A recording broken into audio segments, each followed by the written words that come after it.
नमस्कार यूट्यूबकर. तर पितांबरीचा वापर न करता सोप्या पद्धतीने देवाच्या मूर्त्या कशा साफ करायच्या ते बघूया. तर अर्धी वाटी आंबट दही घेतलंय आणि 1 चमचा साखर घातली आहे. पितांबरीने जेव्हा देव साफ करतो, तर नंतर देवांच्या मूर्तीला पांढरे डाग दिसायला लागतात. म्हणून या पद्धतीने देवाच्या मूर्त्या साफ करून बघा. आठवड्यातून एकदा तरी करा. तर हे आंबट दही देवाच्या मूर्तीला अशा पद्धतीने सगळ्या बाजूनी लावून घ्यायचं. 5-1 मिनिटं असंच ठेवायचं. तोपर्यंत तुम्ही देवाचं आसन वगैरे बदलवू शकता. आता 5 मिनिटानंतर ही मूर्ती पुन्हा एकदा हाताने चोळून घ्यायची आणि कोमट पाण्याने धुवून काढायची. म्हणजे दह्याचा चिकटपणा निघून जातो. आणि ही मूर्ती बघा किती स्वच्छ झाली आहे आणि ही मूर्ती खूप जुनी आहे. माझ्या सासूबाईंची आहे.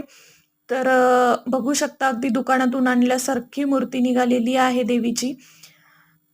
पितळेबरोबर तुम्ही चांदीचे देव सुद्धा अशा पद्धतीने साफ करू शकता. आठवड्यातून एकदा तरी नक्की करून बघा. खूप छान मूर्त्या निघतात आणि चॅनलला सबस्क्राईब